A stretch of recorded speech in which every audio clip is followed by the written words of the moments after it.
Morning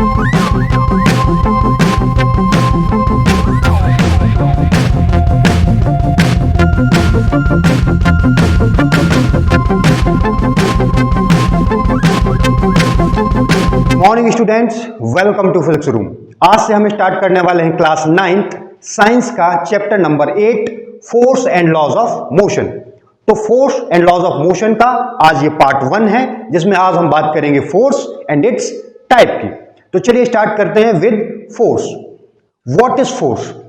so force is basically a kind of pull और push. Force एक तरह का पुल है या पुश है। तो पहले हम समझते हैं कि ये पुल क्या होता है और पुश क्या होता है। पुल का मतलब होता है किसी ऑब्जेक्ट को या किसी बॉडी को अपनी तरफ खींचना, और पुश का मतलब होता है किसी ऑब्जेक्ट को या किसी बॉडी को अपने से दूर की तरफ धक्का देना।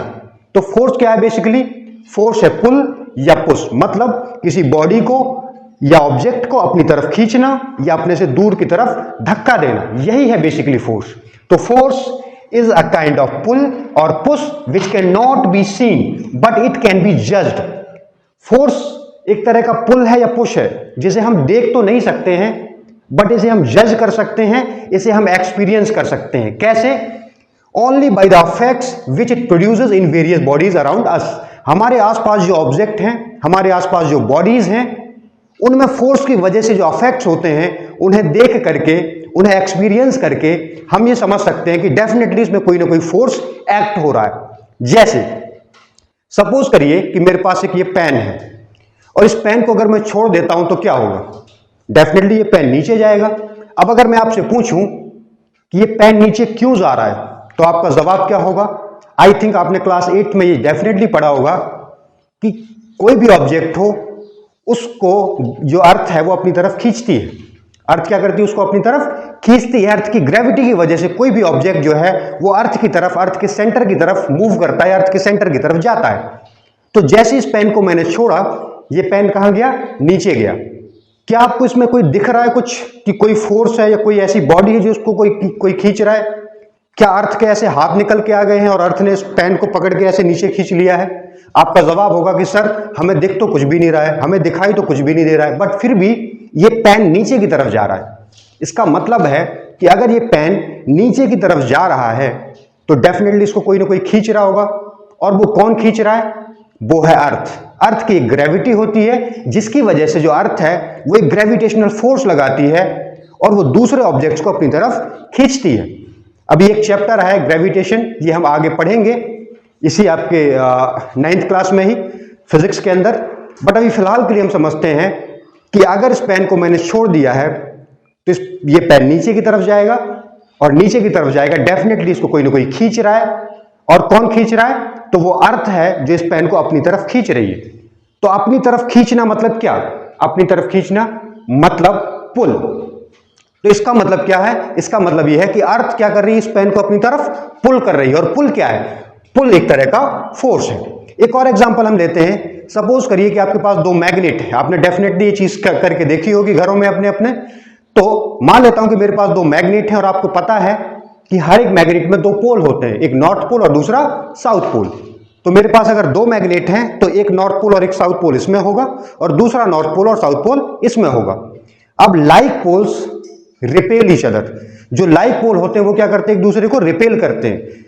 Whereas unlike forces या unlike poles repel each other, sorry attract each other। तो जो अनलाइक पोल होते हैं वो क्या करते हैं? एक दूसरे को अपनी तरफ अट्रैक्ट करते हैं। तो लाइक पोल का मतलब सपोज नॉर्थ पोल या साउथ पोल, अगर मैं पास में लेकर के आऊंगा तो ये क्या करेंगे? एक दूसरे को रिपेल करेंगे। वहीं अनलाइक पोल्स मतलब नॉर्थ के पास में लेके आ रहा हूं साउथ को, या साउथ के पास लेकर के आ रहा हूं नॉर्थ को। तो अगर मैं साउथ को पास में ला रहा हूं तो लाइक पोल्स हैं, ये एक दूसरे को क्या करेंगे? रिपेल करेंगे, यानी दूर की तरफ धक्का देंगे, मतलब पुश करेंगे।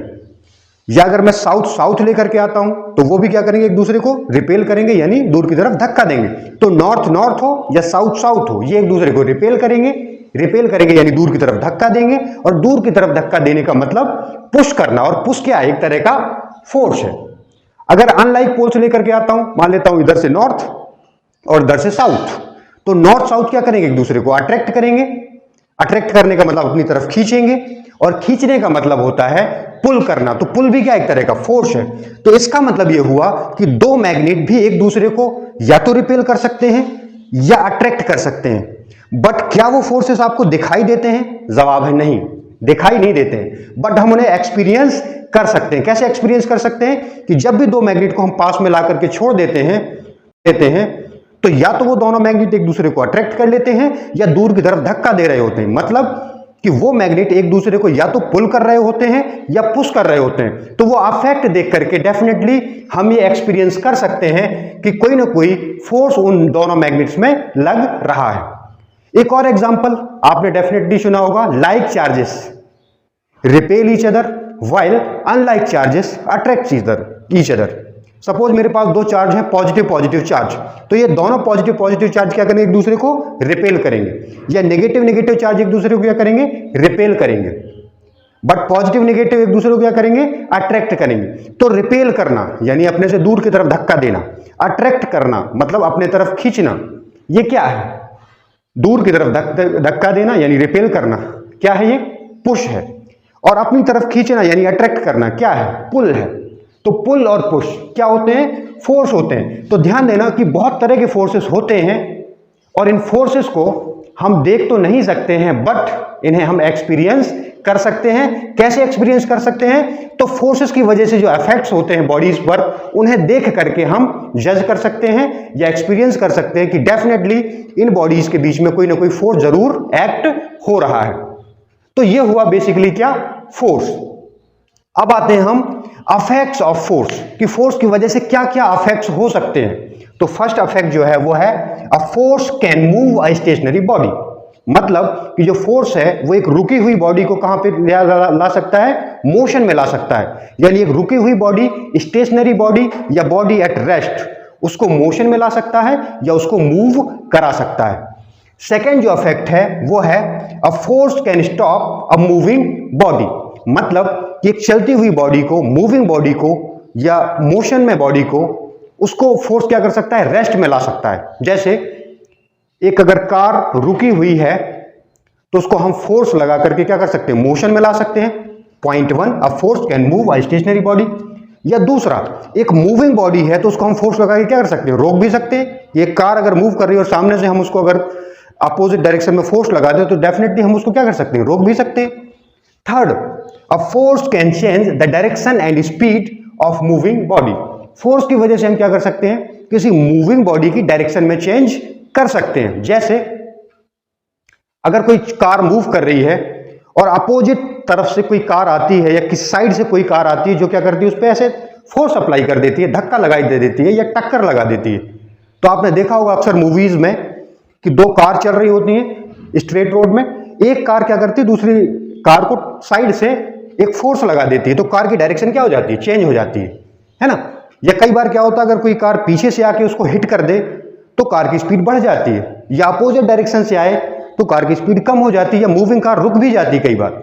तो क्या क्या हो सकता है अफेक्ट फोर्स की वजह से? तो फर्स्ट अफेक्ट तो क्या है? A force can move a stationary body, यानी रुकी हुई बॉडी को फोर्स लगा के हम क्या कर सकते हैं? मोशन में ला सकते हैं। दूसरा फैक्ट है force can stop a moving body, यानी एक चलती हुई बॉडी को, मूविंग बॉडी को फोर्स लगा के हम क्या कर सकते हैं? रोक सकते हैं, या उसकी वेलोसिटी या जो मोशन है उसको क्या कर सकते हैं? जीरो कर सकते हैं, यानी उसको रोक सकते हैं।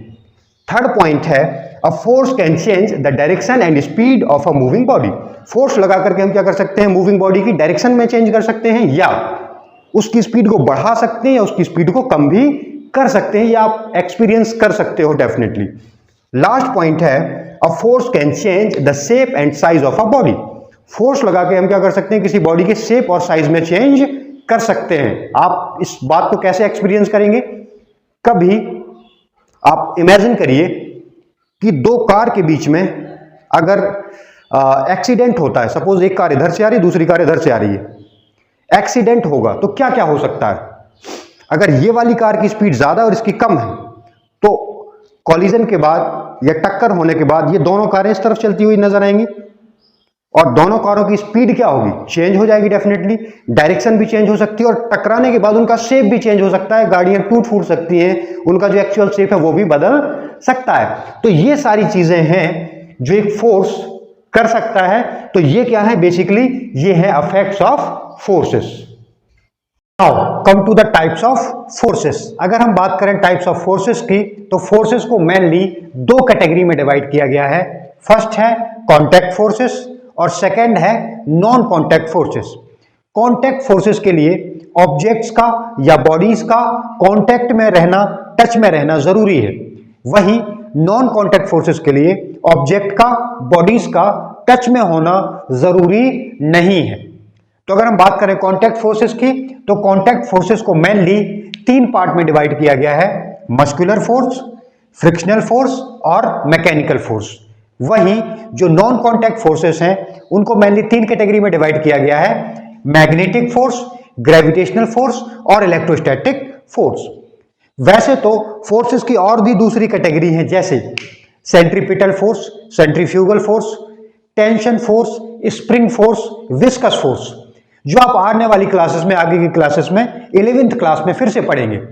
बट फिलहाल मेनली जो हमें देखने हैं वो इतने फोर्सेस हैं, और जो आई थिंक आप जूनियर क्लासेस में यानी 7th 8th क्लासेस में पढ़ करके आए हैं। बस ये एक तरीके से अगर मैं बोलूं तो ये एक रिकॉल करा रहा हूं मैं आपको, ताकि आप चीजों को फिर से रिकॉल कर पाएं, याद कर पाएं।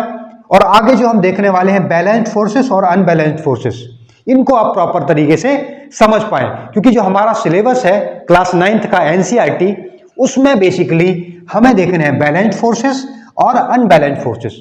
और क्योंकि ये जो बैलेंस्ड फोर्सेस हैं, अनबैलेंस्ड फोर्सेस हैं, ये एक्चुअली में इनका ही रिजल्टेंट होते हैं।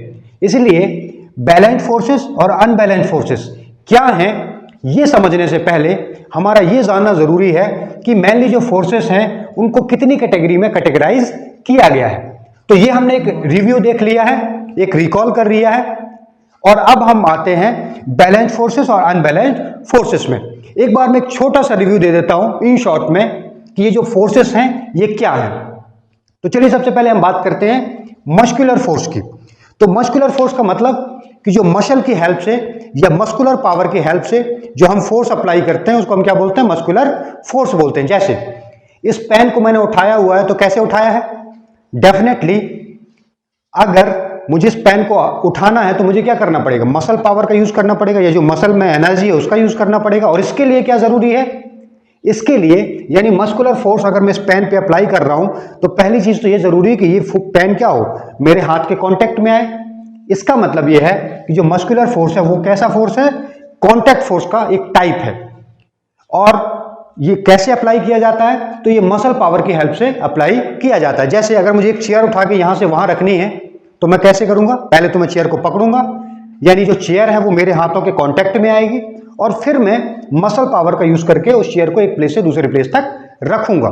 इसका मतलब है कि अगर मुझे किसी ऑब्जेक्ट पे मस्कुलर फोर्स अप्लाई करना है तो पहले तो मुझे क्या करना पड़ेगा, उस ऑब्जेक्ट को पकड़ना पड़ेगा, यानी वो ऑब्जेक्ट मेरे हाथों के कांटेक्ट में आना चाहिए, और फिर मैं क्या करूंगा, मसल पावर की हेल्प से उसको एक प्लेस से दूसरे प्लेस तक लेकर के जाऊंगा। जैसे ही उस चेयर पे मैं फोर्स अप्लाई करूंगा तो वो चेयर क्या होगी, डिस्प्लेस होने लग जाएगी। बैलगाड़ी आपने देखी होगी, ब्लॉक कार्ट या घोड़ा गाड़ी आपने देखी होगी, इन सारी जगहों पे क्या होता है, मस्कुलर फोर्स की हेल्प से जो ऑब्जेक्ट हैं उनको एक प्लेस से दूसरे प्लेस तक ले जाया जाता है। तो ये बात हुई किसकी, मस्कुलर फोर्स की। अब आते हैं हम फ्रिक्शनल फोर्स पे। फ्रिक्शनल फोर्स वैसे तो एक बड़ा टॉपिक है, क्लास 11th में एक चैप्टर है फ्रिक्शन, जिसपे हम बहुत डिटेल में बात करते हैं, फ्रिक्शन के टाइप पढ़ते हैं। फ्रिक्शन मेनली तीन कैटेगरी का होता है, एक होता है स्टैटिक फ्रिक्शन, लिमिटिंग फ्रिक्शन और काइनेटिक फ्रिक्शन। सभी के अलग अलग फॉर्मूले और बहुत सारी चीजें हम पढ़ते हैं, बट फिलहाल के लिए हमें समझना जरूरी है कि जो फ्रिक्शन फोर्स है वो एक तरह का कॉन्टैक्ट फोर्स है, और ये कब एक्ट होता है या कब अराइज होता है, जब दो सरफेस, पहली चीज तो कॉन्टैक्ट में हो और दूसरी चीज उनके बीच में क्या हो रहा हो, मोशन हो रहा हो। क्या हो रहा हो, मोशन में, यानी एक ऑब्जेक्ट या तो एक्चुअल में दूसरे ऑब्जेक्ट के ऊपर मूव कर रहा हो ऐसे, या ट्राई टू मूव कर रहा हो। यानी frictional forces arises when an object actually moves over the other object और try to moves over the other object. यानी दो ऑब्जेक्ट, पहली चीज तो कांटेक्ट में होने जरूरी है, और एक ऑब्जेक्ट दूसरे पे क्या कर रहा हो, या तो मूव करने की कोशिश कर रहा हो या एक्चुअली में मूव कर रहा हो, तब इन दोनों सरफेस के बीच में क्या आता है, फ्रिक्शन आता है। और friction always opposes relative motion. जो फ्रिक्शन होता है वो क्या करता है, मोशन का हमेशा अपोज करता है यानी रोकता है। तो जैसे मान लेते हैं कि ये सरफेस है एक और ये सरफेस है दो, ये दोनों सरफेस क्या कर रही है, एक दूसरे पे मूव कर रही है। मान लेते हैं ये जो सरफेस 1 है ये सरफेस 2 पे क्या कर रही है, आगे की तरफ जा रही है। तो ये जो नीचे वाली सरफेस है ये क्या करेगी, इस ऊपर वाली सरफेस को आगे जाने से रोकेगी। इसका मतलब है कि फ्रिक्शन ऑलवेज अपोजेस मोशन या रिलेटिव मोशन।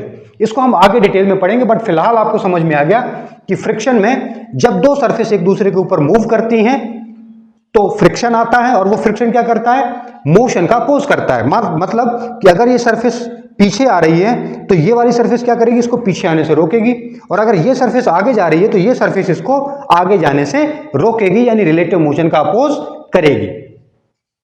नेक्स्ट आते हैं मैकेनिकल फोर्स। तो मैकेनिकल फोर्स सिंपली क्या है, जो हम मशीन्स के थ्रू फोर्स अप्लाई करते हैं। जैसे आपने देखा होगा जेसीबी का यूज हम क्या करते हैं, एक कोई चीज को, ऑब्जेक्ट को दूसरी प्लेस तक, एक प्लेस से दूसरे प्लेस तक ले जाने के लिए, कई बार हम बहुत सारी चीजों को उठाने के लिए भी क्या करते हैं, मशीन का यूज करते हैं। तो मशीन का यूज करके किसी ऑब्जेक्ट को एक प्लेस से दूसरे प्लेस तक ले जाना, मतलब कि वहां पे कौन सा फोर्स अप्लाई किया जाता है, मैकेनिकल फोर्स अप्लाई, यानी मशीन की हेल्प से फोर्स अप्लाई करना। क्या है ये, मैकेनिकल फोर्स अप्लाई करना है। नेक्स्ट आते हैं हम किस पे, मैग्नेटिक फोर्स।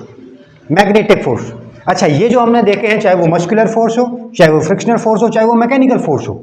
मस्कुलर फोर्स में तभी अप्लाई कर सकता हूं, फोर्स में तभी अप्लाई कर सकता हूं जब एक ऑब्जेक्ट दूसरे ऑब्जेक्ट के कांटेक्ट में आएगा। जब ये पेन मेरे हाथ के कांटेक्ट में आएगा तभी मैं मस्कुलर फोर्स अप्लाई कर सकता हूं। सिमिलरली फ्रिक्शन, दो सरफेस के बीच में फ्रिक्शन तभी एक्ट होगा जब वो दोनों सरफेस एक दूसरे के कांटेक्ट में आए।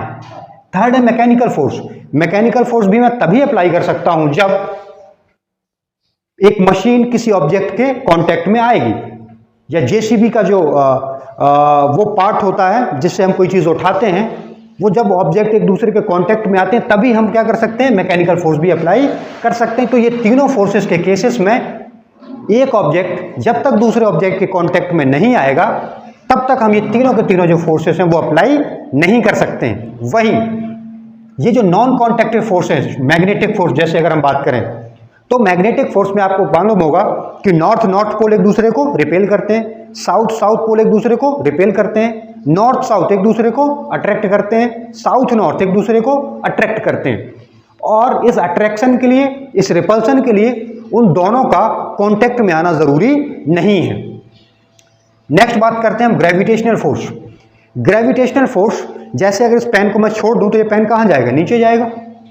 कौन खींच रहा है इसको, अर्थ की ग्रेविटी, यानी अर्थ एक ग्रेविटेशनल फोर्स अप्लाई कर रहा है इस पे। तो क्या जब ये पेन नीचे जा रहा है तो क्या कोई इसको पकड़ के ले जा रहा है नीचे की तरफ, जवाब है नहीं, ये ऑटोमेटिकली इस पे नीचे जा रहा है। और कौन खींच रहा है इसको, ग्रेविटी खींच रही है। तो क्या क्या ग्रेविटेशनल फोर्स एक कॉन्टैक्ट फोर्स है, जवाब है नहीं, ग्रेविटेशनल फोर्स कोई कॉन्टैक्ट फोर्स नहीं है। बस ये क्या होता है, दो मासेस एक दूसरे पे अप्लाई कर लेते हैं। सपोज जैसे अर्थ है यहाँ पे और मून है यहाँ पे, तो अर्थ क्या कर रहा है, मून पे ग्रेविटेशनल पुल अप्लाई कर रहा है, खींच रहा है अपनी तरफ, और ऐसे ही मून क्या कर रहा है, अर्थ को अपनी तरफ खींच रहा है, यानी ग्रेविटेशनल पुल। दोनों एक दूसरे को अपनी तरफ खींच रहे हैं। तो क्या ये दोनों टच में हैं, तो जवाब है टच में नहीं है, कांटेक्ट में नहीं है। तो बिना कांटेक्ट में आए ये दोनों फोर्सेस, अर्थ मून को और मून अर्थ को अपनी तरफ खींच रहे हैं, यानी ग्रेविटेशनल फोर्स अप्लाई कर रहे हैं। इसका मतलब ये हुआ कि जो ग्रेविटेशनल फोर्स है वो किस तरह का फोर्स है, नॉन कांटेक्ट फोर्स है। और साथ ही साथ इंपॉर्टेंट बात आपको ये याद रखनी है कि जो ग्रेविटेशनल फोर्स होता है वो अट्रैक्टिव इन नेचर होता है।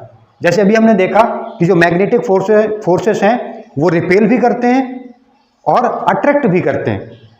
सिमिलरली अगर हम बात करें इलेक्ट्रोस्टैटिक फोर्स की, तो इलेक्ट्रोस्टैटिक फोर्स में भी क्या होता है, पॉजिटिव चार्ज एक दूसरे को रिपेल करते हैं, नेगेटिव एक दूसरे को रिपेल करते हैं, पॉजिटिव नेगेटिव एक दूसरे को अट्रैक्ट करते हैं, नेगेटिव पॉजिटिव एक दूसरे को अट्रैक्ट करते हैं। जबकि इसका मतलब ये हुआ कि जो इलेक्ट्रोस्टैटिक फोर्स है या मैग्नेटिक फोर्स है, ये दोनों ही किस नेचर के हैं, ये दोनों ही रिपल्सिव और अट्रैक्टिव दोनों तरह के नेचर के हैं। वहीं जो ग्रेविटेशनल फोर्स है वो केवल और केवल अट्रैक्टिव नेचर का है। जैसे अर्थ क्या कर रहा है, इस पेन को अपनी तरफ खींच रहा है, सिमिलरली ये पेन भी अर्थ को अपनी तरफ खींच रहा है, मून अर्थ को अपनी तरफ खींच रहा है, अर्थ भी मून को अपनी तरफ खींच रहा है। तो खींच रहा है, और खींचना मतलब अपनी तरफ खींचने का मतलब है पुल। और पुल का मतलब होता है अट्रैक्टिव नेचर। अट्रैक्टिव नेचर का मतलब अपनी तरफ खींचना। तो ग्रेविटेशनल फोर्स जो है वो अट्रैक्टिव नेचर का होता है। तो इस तरीके से हमने जो बेसिक फोर्सेस हैं उनकी हमने एक जनरल बात कर ली। अब हम आते हैं बैलेंस्ड फोर्सेस और अनबैलेंस्ड फोर्सेस पे, क्योंकि हमें पता है कि किसी भी ऑब्जेक्ट पे या किसी भी बॉडी पे जरूरी नहीं है कि कोई एक ही फोर्स एक्ट कर रहा हो। कई बार ऐसा होता है कि उस पे एक से ज्यादा फोर्सेस एक साथ में एक्ट होते हैं। जैसे ये पेन जो है मेरे पास, ये पेन को मैंने ऐसे पकड़ा हुआ है तो इस पे कौन कौन से फोर्सेस लग रहे हैं? आपका जवाब होना चाहिए कि सर एक ग्रेविटी इसको नीचे की तरफ खींच रही है, यानी ग्रेविटेशनल फोर्स। और कैसे ग्रेविटेशनल फोर्स? क्या दिख रहा है आपको? जवाब है नहीं, दिख तो नहीं रहा है। लेकिन अगर मैं इसको छोड़ दूं तो ये पेन कहाँ जाएगा? छोड़ दूंगा तो ये पेन जाएगा नीचे, और छोड़ने पे अगर ये पेन नीचे जा रहा है इसका मतलब है कि इस पे ग्रेविटेशनल फोर्स लग रहा है। लेकिन क्योंकि मैंने इसको पकड़ा हुआ है तो ये पेन अभी नीचे नहीं जा रहा है। तो इस पेन पे अगर मैं देखूं ना तो दो फोर्स लग रहे हैं। एक तो लग रहा है ग्रेविटी नीचे की तरफ, और एक दूसरा लग रहा है मस्कुलर फोर्स, जो कि मैं इस पे हाथ से लगा रहा हूं ऊपर की तरफ। और क्योंकि जितना ग्रेविटेशनल इस पे नीचे की लग रहा है उतना ही मस्कुलर मैंने इस पे ऊपर की तरफ लगाया हुआ है। तो नेट फोर्स है जीरो, और नेट फोर्स जीरो है तो ये ना तो ऊपर जा रहा है और ना नीचे जा रहा है। तो ध्यान देना, हर एक बॉडी पे या हर एक ऑब्जेक्ट पे कई बार ऐसा होता है कि बहुत सारे फोर्सेस एक साथ लगते हैं। हो सकता है कि मस्कुलर फोर्स भी लग रहा हो और ग्रेविटेशनल फोर्स भी लग रहा हो, मस्कुलर भी लग रहा हो, मैकेनिकल भी लग रहा हो और इलेक्ट्रोस्टैटिक भी लग रहा हो। तो हो सकता है कि कई सारे फोर्सेस एक साथ लग रहे हो, तो उनका होता है एक नेट अफेक्ट। अगर वो नेट अफेक्ट जीरो है, जैसे कि इस पेन में एक ग्रेविटी लग रही है नीचे की तरफ और मस्कुलर लग रहा है ऊपर की तरफ। जितना ग्रेविटी नीचे है उतना ही मैंने मस्कुलर ऊपर लगाया हुआ है, तो नेट हो गया जीरो। तो ये ऑब्जेक्ट ना तो ऊपर जा रहा है ना नीचे जा रहा है। यानी अगर किसी ऑब्जेक्ट पे बहुत सारे फोर्सेस लग रहे हैं बट उसका जो नेट अफेक्ट है वो जीरो है, तो ऐसे फोर्सेस को हम बोलते हैं बैलेंस्ड फोर्सेस। वहीं अगर नेट अफेक्ट जीरो नहीं है तो ऐसे फोर्सेस को हम बोलते हैं अनबैलेंस्ड फोर्सेस। तो चलिए हम बात करते हैं सबसे पहले बैलेंस्ड फोर्सेस की। When the net effect produced by a number of forces, ध्यान देना, number of forces, when the net effect produced by a number of forces acting on a body is zero, then the forces are said to be balanced forces। अगर किसी object पे या किसी body पे बहुत सारे फोर्सेस लग रहे हैं, नंबर ऑफ फोर्सेस लग रहे हैं, बट उसका जो नेट अफेक्ट है उस फोर्सेस का वो जीरो है, तो ऐसे फोर्सेस को हम क्या बोलते हैं? बैलेंस्ड फोर्सेस बोलते हैं। और एग्जांपल हमने क्या समझा? जैसे ये पेन, इस पेन पे अभी कितने फोर्स लग रहे हैं? जवाब होना चाहिए दो फोर्सेस। एक तो लग रहा है ग्रेविटी नीचे की तरफ, और एक लग रहा है मस्कुलर फोर्स, जो कि मैंने हाथ से लगाया हुआ है इस पे ऊपर की तरफ। तो जितना इस पे ग्रेविटी नीचे लग रहा है ना, उतना ही मैंने इस पे मस्कुलर फोर्स लगाया हुआ है ऊपर की तरफ। तो नेट फोर्स कितना हो गया भाई? जितना नीचे लग रहा है उतना ही मैंने ऊपर लगा दिया, तो नेट कितना हो गया? नेट हो गया जीरो। अगर नेट फोर्स जीरो हो गया तो ये पेन ना तो ऊपर जाएगा और ना नीचे जाएगा। ऐसे फोर्सेस को, जब ऐसे फोर्सेस, एक से ज्यादा फोर्सेस किसी एक ऑब्जेक्ट पे लगते हैं और नेट फोर्स जीरो हो जाता है, तो ऐसे फोर्सेस को हम बोलते हैं बैलेंस्ड फोर्सेस। और बैलेंस्ड फोर्सेस क्या कर सकते हैं? Balanced forces can only bring a change in the shape of the body. जो बैलेंस्ड फोर्सेस होते हैं वो कभी भी किसी ऑब्जेक्ट को डिस्प्लेस नहीं कर सकते हैं, ना उसको मोशन में ला सकते हैं, ना रेस्ट में ला सकते हैं। बस वो क्या कर सकते हैं? बॉडी का शेप कर सकते हैं। बस वो क्या कर सकते हैं? बॉडी का शेप चेंज कर सकते हैं। जैसे मान लेता हूं कि ये पेन है, मैंने 100 न्यूटन का फोर्स यहां से लगाया और 100 न्यूटन का फोर्स यहां से लगाया, तो क्या ये ऑब्जेक्ट डिस्प्लेस होगा? क्या यहां से यहां जाएगा या यहां से यहां जाएगा? जवाब है नहीं। ये ऑब्जेक्ट जहां था पहले अभी भी वहीं पर रहेगा। बट क्या हो सकता है, अगर मैंने 100 न्यूटन का फोर्स यहां से अप्लाई किया और 100 यहां से अप्लाई किया, तो हो सकता है कि ऑब्जेक्ट जाएगा तो कहीं भी नहीं, यानी ऑब्जेक्ट डिस्प्लेस तो नहीं होगा, बट हो सकता है कि 100 न्यूटन का फोर्स जब मैंने इस पे अप्लाई किया तो हो सकता है कि ये पेन क्या हो जाए? कंप्रेस हो जाए। क्या हो जाए? कंप्रेस हो जाए, यानी इसका शेप चेंज हो जाए। या दूसरा एग्जांपल मान लेता हूं कि इस बार मैंने 1000 न्यूटन का फोर्स इधर लगाया और 1000 न्यूटन का फोर्स इधर लगाया, दूर की तरफ। तो जब मैंने 1000 इधर लगाया है और 1000 इधर लगाया, तो क्या ये पेन इधर जाएगा या इधर जाएगा? जवाब है कहीं नहीं जाएगा। क्यों? क्योंकि 1000 न्यूटन का फोर्स इधर है और 1000 न्यूटन का फोर्स इधर है। तो नेट फोर्स कितना है? जीरो है। और नेट फोर्स जीरो है तो ये ना तो इधर जाएगा और ना ही इधर जाएगा, यानी ये बिल्कुल भी डिस्प्लेस नहीं होगा। बट हो क्या सकता है? हो सकता है कि इसका शेप चेंज हो जाए। कैसे? अगर मैं इसको खींच रहा हूं तो हो सकता है इसकी लेंथ थोड़ी सी बढ़ जाए, ये हो सकता है थोड़ा सा स्ट्रेच हो जाए या खिंच जाए। तो इसका शेप चेंज हो सकता है। तो ध्यान देने वाली बात यह है कि बैलेंस फोर्सेस वहां पे होते हैं जब किसी ऑब्जेक्ट पे बहुत सारे फोर्सेस लग रहे हो बट उनका नेट इफेक्ट क्या हो, जीरो हो। तो इस सिचुएशन में जो ऑब्जेक्ट होता है वो ना तो उसका कोई डिस्प्लेसमेंट होता है और ना ही उसकी कोई वेलोसिटी में चेंज होता है, यानी वो रेस्ट में है तो रेस्ट में ही रहेगा, जिस पोजीशन में उसी पोजीशन में रहेगा, है ना। बट उसका शेप और साइज चेंज हो सकता है। वहीं अगर मैं बात करूं अनबैलेंस्ड फोर्सेस की, तो when the net affect produced by a number of forces acting on a body is non zero then the forces are said to be unbalanced forces. मतलब कि अगर किसी बॉडी पे या किसी ऑब्जेक्ट पे बहुत सारे फोर्सेस लग रहे हैं और उनका नेट इफेक्ट इस बार जीरो नहीं है, और अगर नेट इफेक्ट जीरो नहीं है इसका मतलब यह है कि इस बार जो ऑब्जेक्ट है वो डिस्प्लेस भी हो सकता है, अगर रेस्ट में है तो मोशन में भी आ सकता है और मोशन में है तो रेस्ट में भी आ सकता है, कुछ भी हो सकता है। जैसे मान लेते हैं ये मार्कर मैंने अपने हाथ पे पकड़ा हुआ है, पेन अपने हाथ पे पकड़ा हुआ है। पिछले केस में क्या किया था मैंने कि इस पे जितना ग्रेविटी लग रहा था नीचे की तरफ उतना ही मस्कुलर फोर्स लगा दिया था मैंने ऊपर की तरफ, तो नेट कितना हो गया था, जीरो हो गया था, और ये पेन जहां पे था वहीं पे रहा है। मतलब ना तो इस पेन का कोई डिस्प्लेसमेंट हुआ और ना ये पेन मोशन में आया। बट इस बार क्या कर रहा हूं मैं, इस बार मैं ये कर रहा हूं, जैसे पहले क्या था, फोर्सेस सारे के सारे बैलेंस थे, बैलेंस फोर्सेस, बट इस बार मैं क्या कर रहा हूं कि जितना ग्रेविटी लग रहा है नीचे की तरफ, मस्कुलर फोर्स उससे मैं थोड़ा सा ज्यादा लगा दे रहा हूं, और जैसे ही मैं इस पे मस्कुलर फोर्स ग्रेविटी से थोड़ा सा ज्यादा लगाऊंगा तो ये पेन कहां आने लगेगा, ऊपर आने लगेगा, ऊपर आने लगेगा। मतलब क्या है कि जितना ग्रेविटी नीचे लग रहा था उससे थोड़ा सा ज्यादा मैंने मस्कुलर फोर्स लगा दिया, तो इस बार नेट फोर्स जीरो नहीं है। और जब नेट फोर्स जीरो नहीं है तो ये पेन क्या होगा, पेन उस तरफ जाना शुरू कर देगा जिस तरफ फोर्स ज्यादा है। जैसे ग्रेविटी नीचे लग रहा था और मस्कुलर फोर्स लग रहा था ऊपर, मस्कुलर फोर्स की वैल्यू ज्यादा थी, तो ये पेन, इसका मतलब ये हुआ कि नेट फोर्स कहां है, नेट फोर्स है ऊपर की तरफ, तो ये पेन कहां जाना स्टार्ट होगा, ऊपर की तरफ जाना स्टार्ट होगा।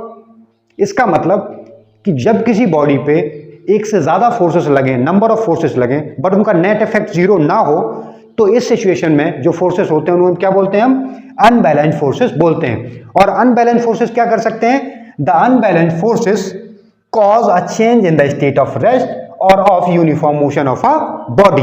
मतलब कि जो अनबैलेंस्ड फोर्सेस हैं वो अगर बॉडी रेस्ट में है तो क्या कर सकते हैं, उसको मोशन में ला सकते हैं, या अगर कोई बॉडी ऑलरेडी मोशन में है तो उसको रेस्ट में ला सकते हैं, या बॉडी की पर्टिकुलर स्पीड है तो उसकी स्पीड को बढ़ा भी सकते हैं, उसकी स्पीड को कम भी कर सकते हैं। तो ये सारी चीजें अनबैलेंस्ड फोर्सेस कर सकते हैं। तो बेसिकली अभी हमने क्या देखा, सबसे पहले हमने समझा कि फोर्स क्या है, फिर उसके बाद हमने बात करी टाइप्स ऑफ फोर्सेस की, जिसमें हमने पहले तो जो बेसिक फोर्सेस होते हैं उनका रिवीजन किया, फिर उसके बाद हमने देखा बैलेंस्ड फोर्सेस और अनबैलेंस्ड फोर्सेस।